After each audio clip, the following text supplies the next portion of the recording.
There's a specific kind of silence that settles over the deep woods after sunset. It's not an absence of sound. Not really. It's a presence. A heavy, weighted blanket of quiet that presses in on you from all sides. You learn to read the textures of that silence.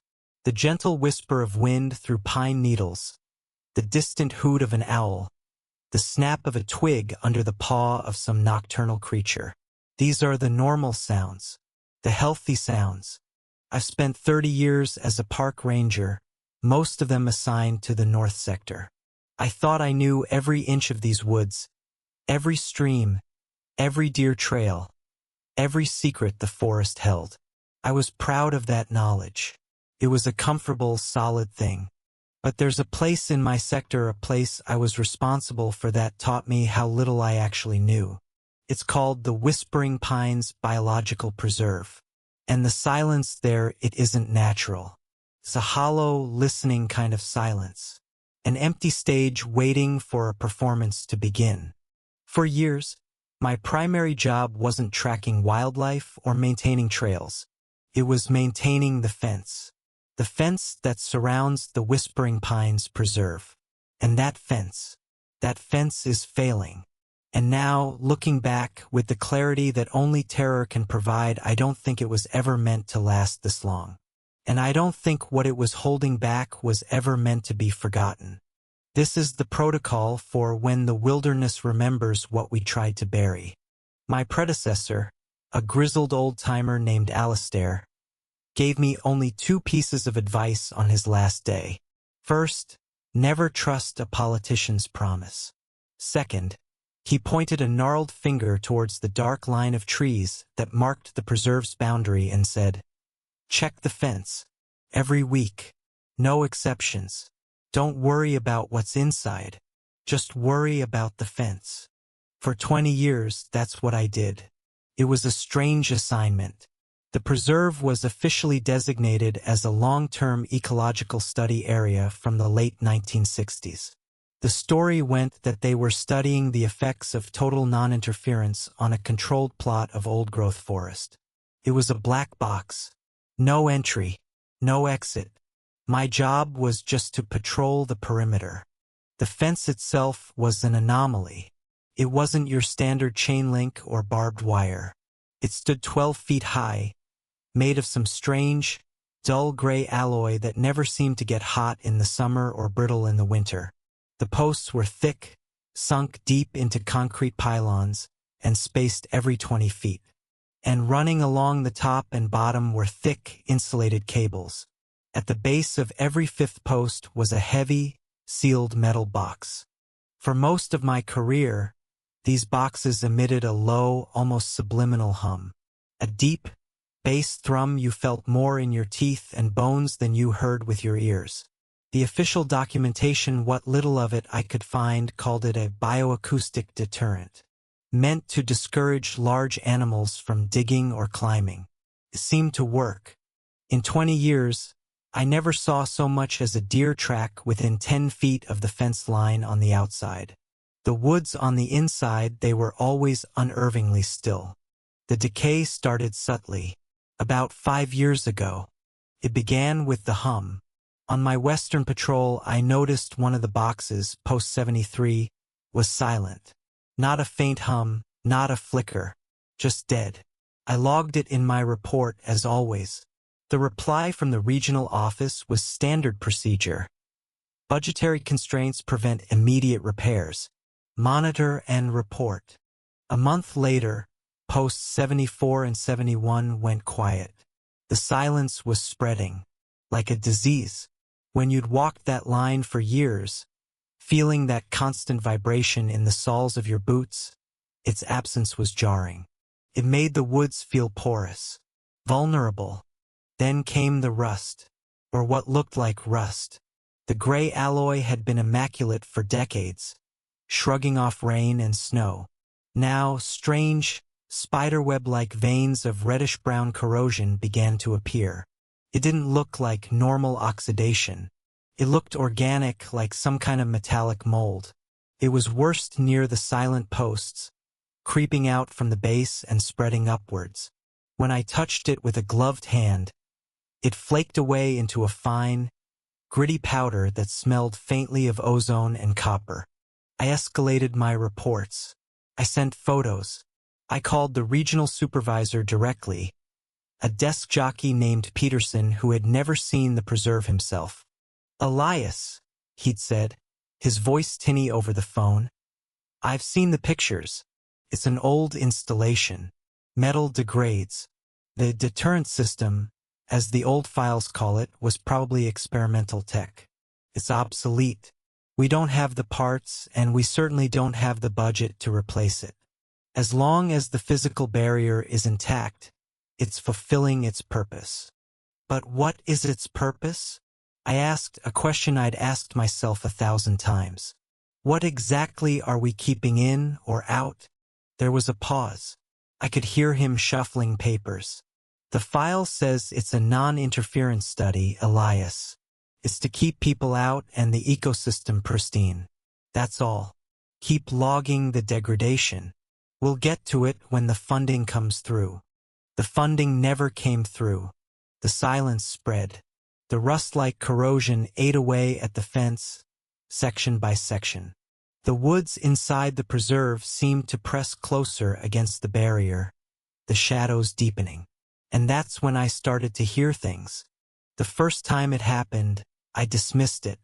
I was on the northern line, a stretch where over a dozen posts had gone silent. It was late afternoon, the sun slanting through the canopy, and I heard a bird. It was the call of a northern cardinal, a clear, whistling melody. But it was wrong. The pitch was slightly too high, the rhythm was off like a recording being played at the wrong speed. It repeated once, twice, and then it stuttered. The melodic whistle devolved into a harsh, static crackle before cutting out completely. I froze, scanning the trees.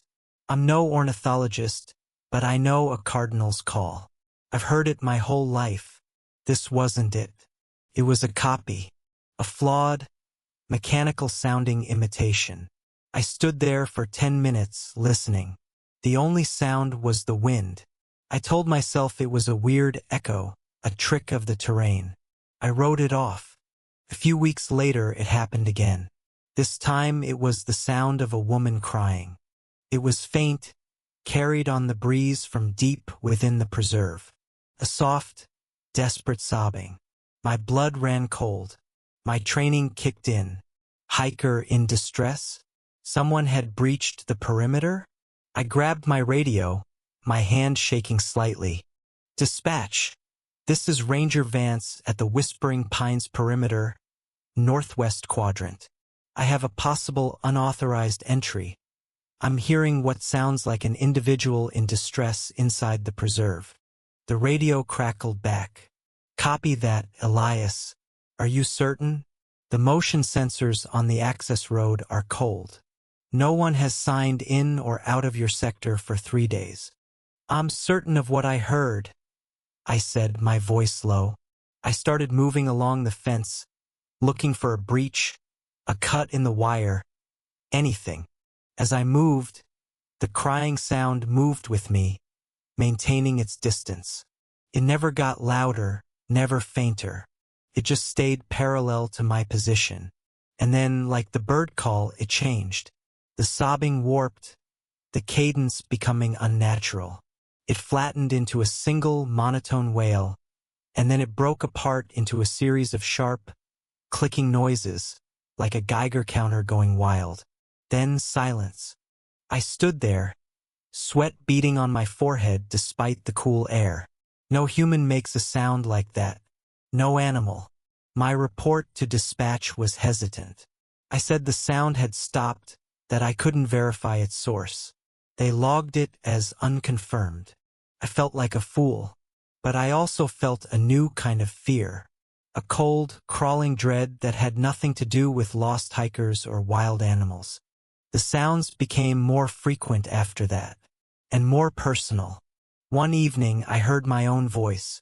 I was packing up my truck at the ranger station, 5 miles from the nearest edge of the preserve. The sun had set, and the crickets were starting their nightly chorus. And from the dark woods behind the station, I heard it. Truck's not gonna start. It was my voice. My exact tone, my cadence, the way I sometimes talk to myself when I'm working. I spun around, heart hammering against my ribs. I grabbed the heavy flashlight from my dashboard and swept its beam across the trees. Nothing. Just impenetrable darkness. I stood there for a long time, my knuckles white on the flashlight. I knew, with absolute certainty, that the sound had come from the direction of the preserve. It was 5 miles away. There was no way I should have heard anything from that far. But I had.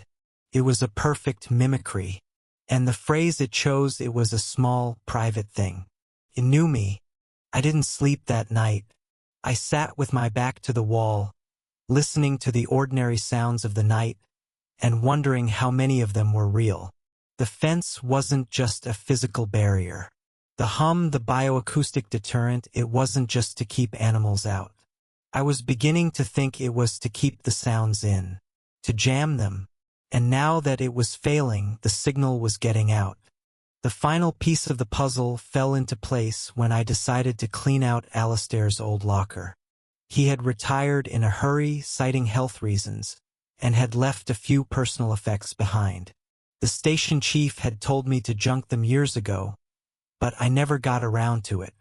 In the back, under a faded flannel shirt that still smelled of pipe tobacco, was a small, leather-bound journal. His name, Alistair Finch, was embossed on the cover. The first entry was dated 1968. The last was the week before he retired. And as I began to read, the cold dread I felt coalesced into pure, crystalline terror. I took the journal home. I poured myself a stiff drink, sat at my kitchen table, and opened it. Alistair's handwriting was a tight, precise script, the writing of a man trying to maintain order in the face of chaos. What I read changed everything. It recontextualized every strange event, every silent post, every wrong sound. The official story was a lie. Cover. The Whispering Pines Biological Preserve was never an ecological study. It was a containment zone. I'm going to read you some excerpts from Alistair's journal. I think his words can explain it better than I ever could. October 12, 1968. They called us the Perimeter and Containment Specialists. A fancy title for a zookeeper.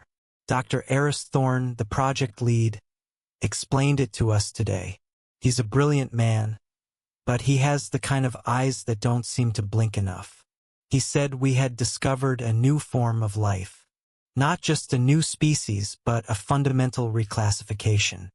He called it a metamorphic auditory organism. Said it had no fixed shape.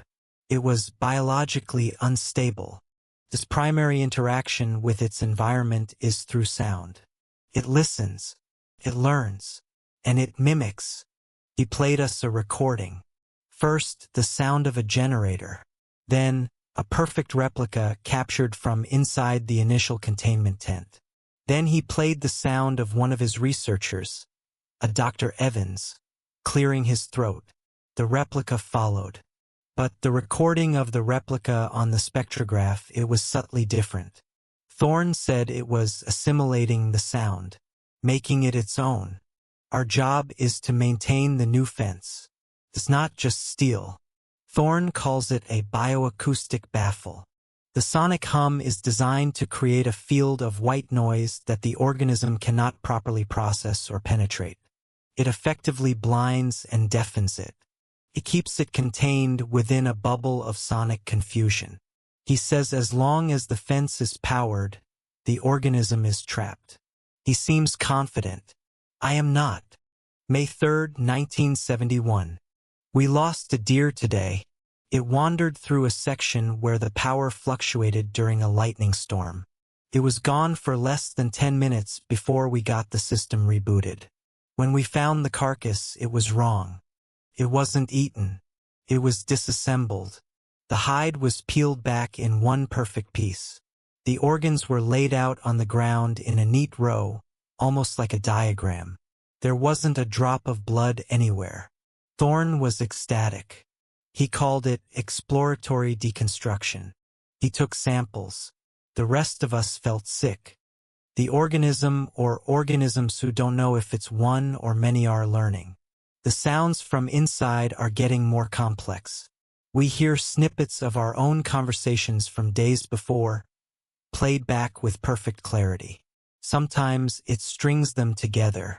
Yesterday I heard my own voice say, "The pressure is dropping," followed by Dr. Evans' voice saying, "It's unstable."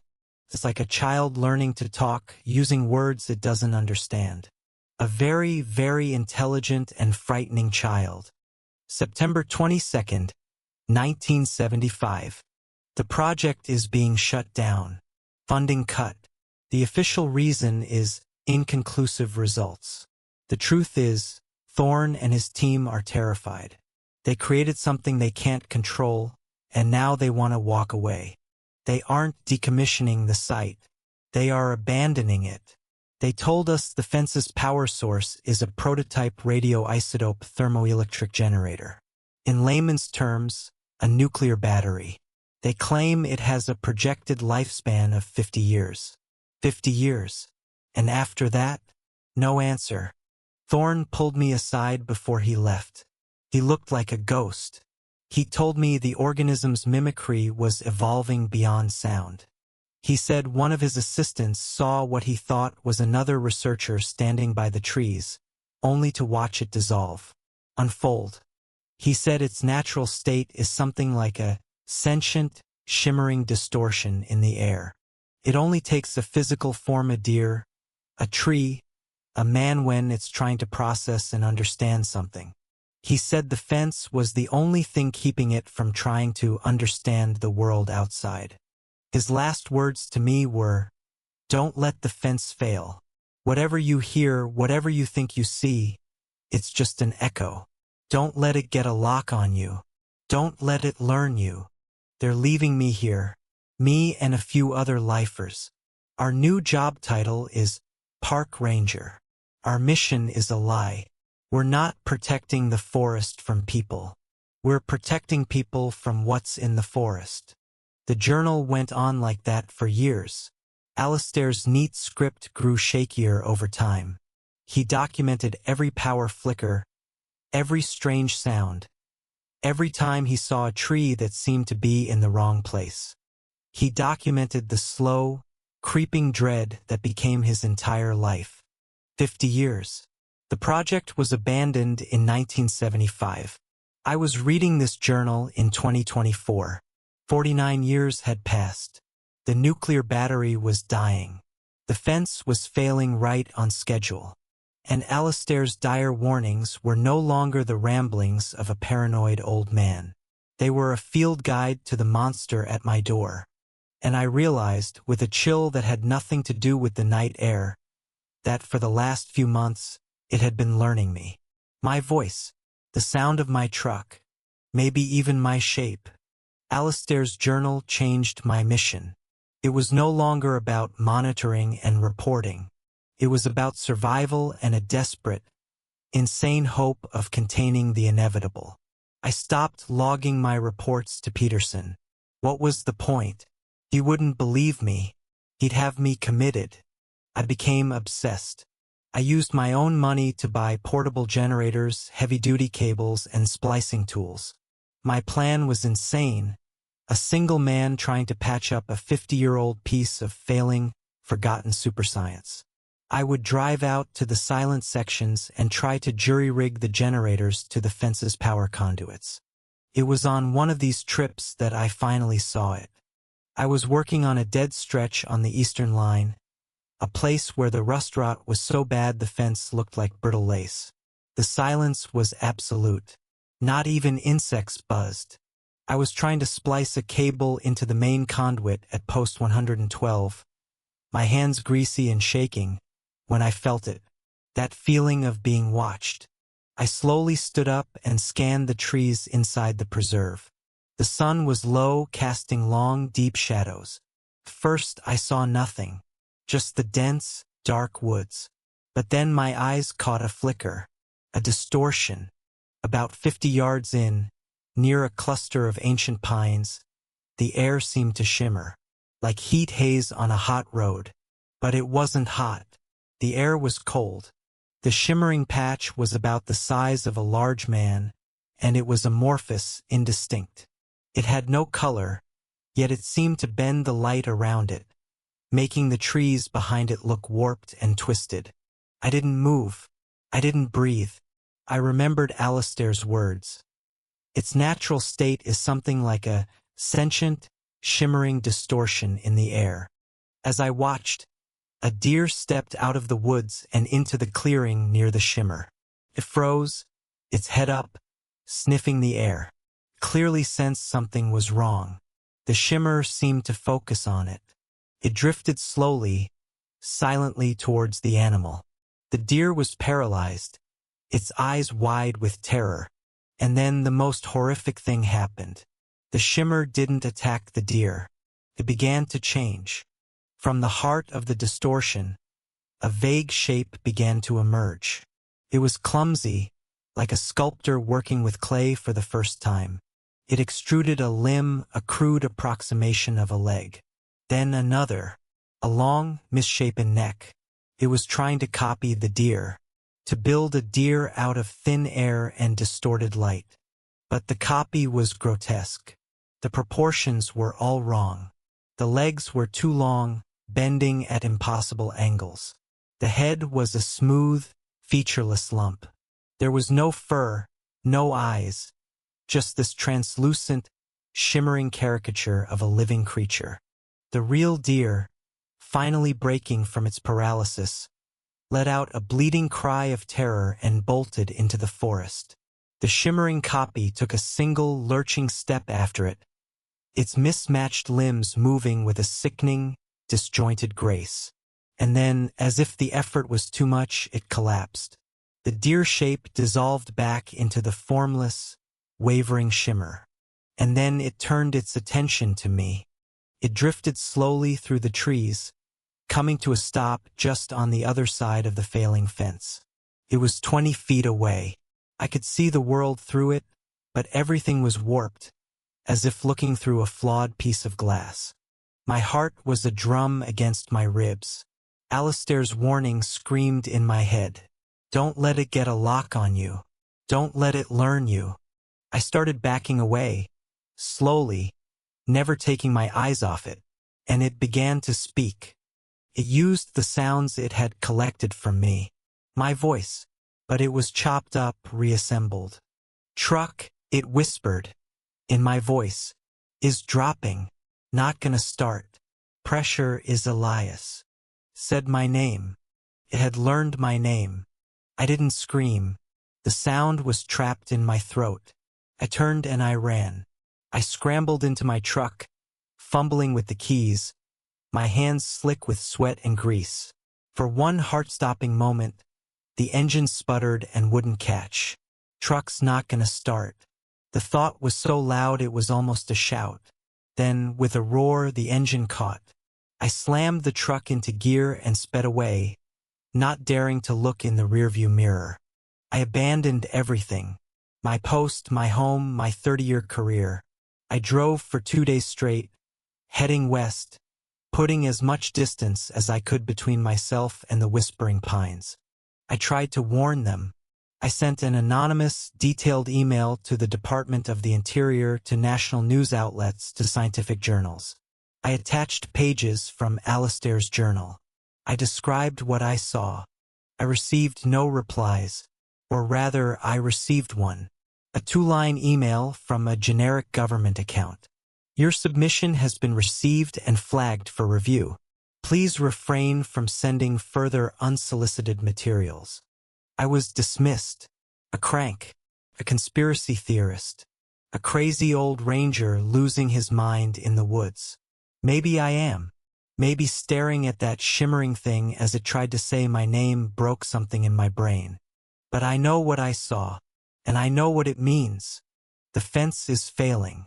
Not just in a few sections. The generator that powered it for 50 years is in its final death throes. And the thing inside, the echo, the mimic, whatever you want to call it, it's been listening for half a century. It's heard airplanes. It's heard snippets of radio broadcasts on the wind. It's heard the few animals foolish enough to wander close. And for the last few years, it's heard me. It's building a vocabulary of our world from stolen sounds. And now it's learning to build forms from stolen light. Soon, the last of the hum will die. The last of the bioacoustic white noise will fade. The cage will be open, and a creature with no fixed form that can replicate any sound and is learning to replicate any shape will be free to explore and deconstruct a world it has only ever heard in whispers. How do you fight something that can sound like your wife or your child? How do you trust your eyes when a thing can look like your neighbor, only to unfold into a shimmering horror right before you? The protocol is broken. The containment has failed. All that's left is the warning. So listen to the silence. Listen for the sounds that are just a little bit wrong. The bird call that's off-key. The voice that sounds familiar but has no source. And if you ever see the air shimmer where it shouldn't be shimmering, run. Thank you for listening. The stories we share here are more than just tales for the campfire. They are warnings. They are protocols for a world that is wilder and more strange than we are taught to believe. If you value these accounts, please consider subscribing to the Wilderness Protocol. Turn on notifications so you don't miss the next report. Share this with someone you think needs to hear it. The more people who know what to look for, the better. Stay safe and listen carefully.